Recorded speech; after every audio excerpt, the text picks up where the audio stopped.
सिद्धिविनायकाच्या चरणी अर्पण केलेल्या दागिन्यांचा लिलाव हा सिद्धिविनायक मंदिरमध्ये पार पडत आहे। अगदी सोन्याच्या विविध प्रकारचे जे दागिने अर्पण केलेले आहेत त्यांचा लिलाव हा वारंवार सिद्धिविनायक मंदिरामध्ये पार पडत असतो। आज या गणेशोत्सवामध्येच हा लिलाव जो आहे तो पार पडताना दिसून येतोय।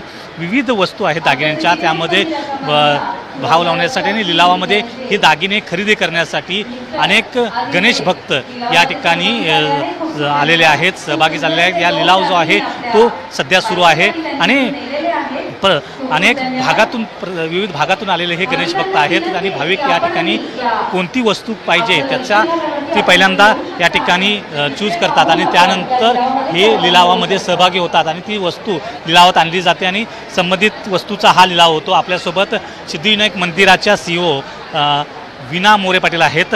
कशा प्रकारे हा लिलाव पार पडला जातो, आज किती वस्तू आहेत, काय सांगाल या संदर्भात? सर्व भाविकांना गणेशोत्सवाच्या शुभेच्छा।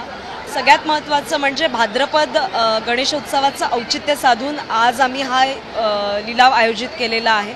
याच्यामध्ये भाविकांनी बाप्पाच्या चरणी जे विविध अलंकार अर्पण केलेले आहेत त्यांचा हा लिलाव आपण वर्षातून साधारण 3.5 मुहूर्त किंवा असे विशेष प्रसंग निवडून भाविकांच्यासाठी उपलब्ध करून देतो। आजच्या लिलावामध्ये 2021-22 या वर्षामध्ये जे काही आपल्याला दागिने स्वरूपात प्राप्त झालेले अलंकार आहेत त्यांचा लिलाव आपण ठेवलेला आहे।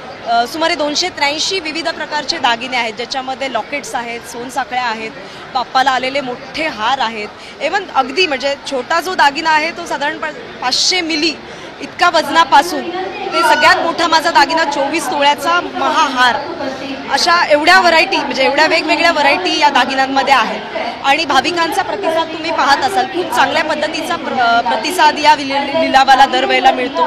यावेळेला तर खूप जास्त प्रतिसाद मिळेल अशी अपेक्षा आहे।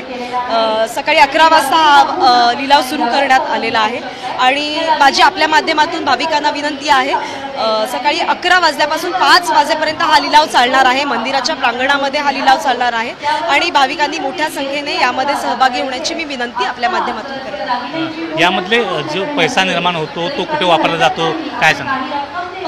या माध्यमातून जी काही रक्कम जमा होते, जो काही निधी जमा होतो, तो निधी किंवा ती रक्कम जी आहे ती आपल्या नासाच्या विविध लोकोपयोगी योजना आहेत, जसे की वैद्यकीय मदतीची आमची सुविधा आहे, त्या वैद्यकीय मदतीकरता आपण वापरतो। तस बुक बँक ही एक सुविधा आहे। आर्थिक दुर्बल घटकातील मुलांसाठी 11वी ते 15वीच्या मुलांना आपण पुस्तकं देतो, ही एक योजना आहे। वैद्यकीय मदत, डायलिसिस सेंटर आहेत, तर डायलिसिस सेंटरमध्ये साधारणपणे 12-12 अशा स्वरूपाचे 24 एका शिफ्टमध्ये असे 2 डायलिसिस सेंटर आता सध्या रन करत आहोत आपण।